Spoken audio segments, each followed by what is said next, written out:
Thanks, Matt. It's good to be here. So, I grew up on a farm in Kentucky, and I can tell you, your all's deer are bigger than our deer. And when I was 7 years old, this mattered. And when I was 7 years old, my parents decided to take my brother and I on a pack trip out into the Custer National Forest near Red Lodge, Montana. And I remember a few things from that trip. One of the things I remember is one of our pack horses sliding down the mountain. I remember getting into a camp late at night and waking up the next morning and discovering grizzly bears scat all around, which I thought was cool. My mom did not think that was cool. But the thing I really remember from that trip is the really big deer, and in particular the elk. And I remember we were above tree line in a wilderness area, and I remember riding along on our horses and seeing just the heads of the elk peeking over a hill at us. My brother and I sprinting up on our horses to try and catch a glimpse of them, and by the time we got up to the hill, the elk had vanished. Then after that, I remember going to Yellowstone as a kid, and at that time my father was a hunter, and so I liked deer with big antlers, and Yellowstone blew my mind with the elk and the mule deer there and the pronghorn. And I think for many people, not just in Yellowstone but across this part of the West, that these herds of big game are really, really important. And if you've ever heard even President Obama talk about conservation, he too references a trip he made as a kid with his mom, and he always talks about the deer and the elk he saw in Yellowstone National Park. When I think back and I realize that at the time I didn't realize that those elk in that park probably only spend about 50% of their time in the park, that the other part of their time is spent outside the park. And I knew nothing about the biological importance of migration, of the need for animals to shift seasonally to take advantage of forage opportunities as they change across a landscape. But I think what was clear, certain to me today, and I think probably then as well, is just the vital cultural importance of these large animals and their migratory patterns, not only in the West, but I think across the country. You think about the West, you think about, obviously, ranching is critically important, but I think you also think about elk, mule deer, pronghorn, and many of the big game that's really emblematic of Western lifestyle. And migration, of course, is vital to those animals. Migration, of course, isn't just confined to the West, the great migrations, that is. I think about the migration of songbirds in the East that we see annually every year. These birds travel over our heads during the night. People have no idea they're there, and then in the day they're in the cities and countryside. I remember a few years ago, a colleague of mine, David Wilco, and I were outside of our office at Environmental Defense Fund, staring into the top of a tree while passersby thought, what in the hell are those two jokers doing? Well, it was a Blackburnian warbler. And if those folks had known what that Blackburnian warbler had been through to get to that tree, I think they would have maybe shown a little bit more respect. But that bird had started off in the Amazon, probably flew to Colombia, traveled across the Gulf of Mexico, landed on the shores of Florida, came up the Georgia and Carolina Piedmont to show up in the middle of Washington, D.C.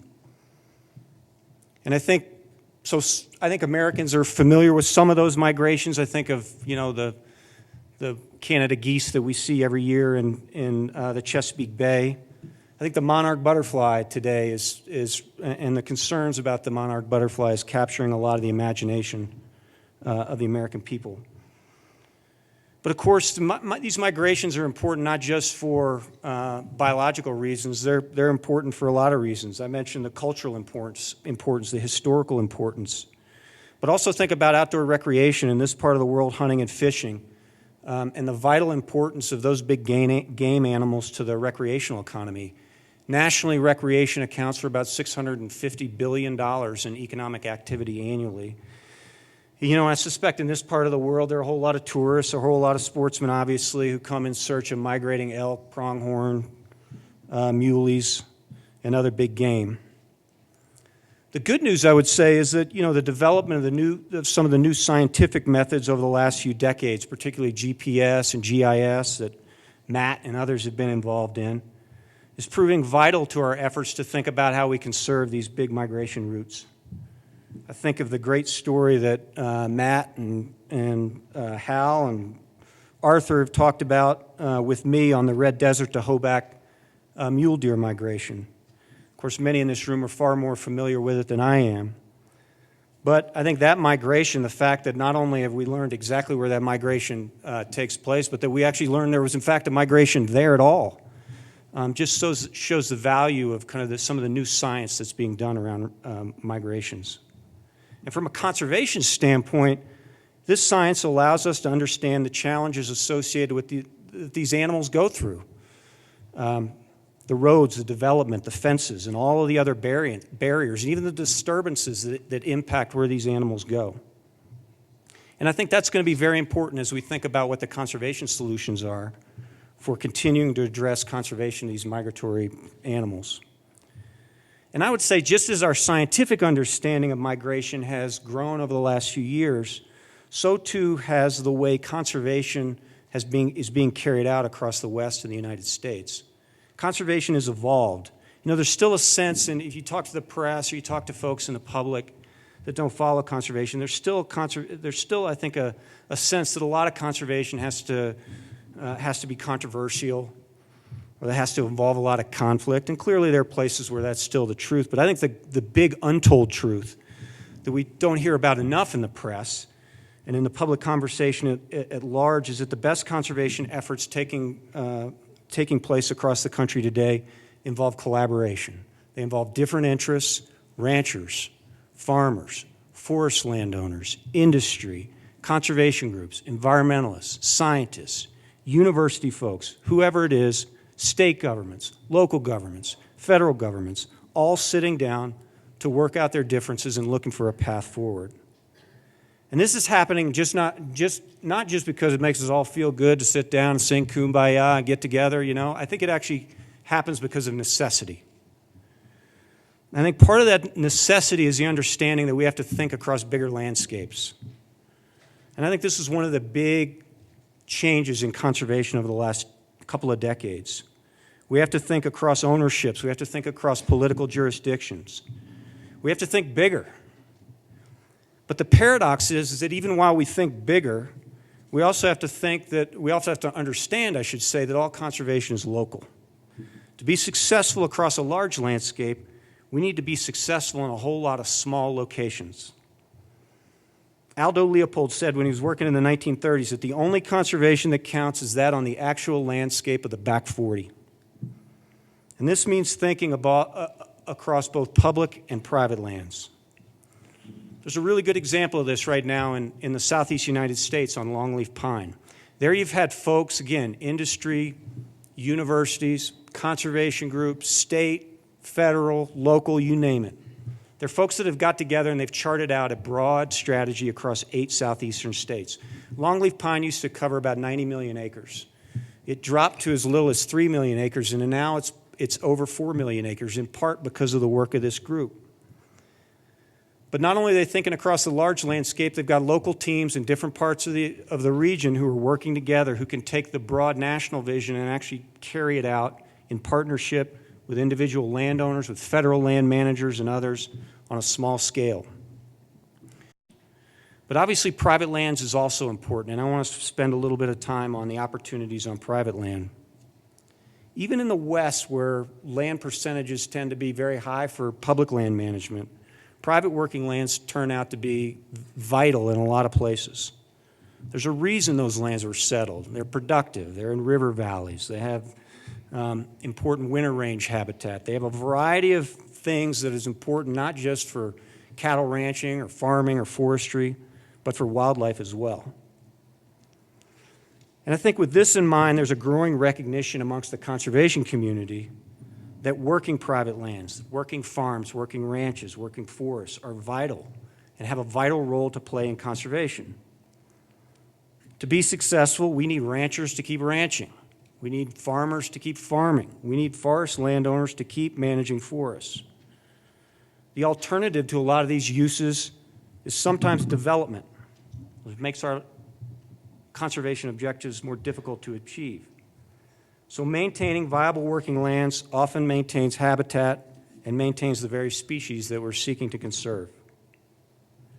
And this also means that an emphasis on incentives is absolutely critical. If we can demonstrate that wildlife conservation not only benefits wildlife, but it also benefits landowners, our job is going to be a lot easier.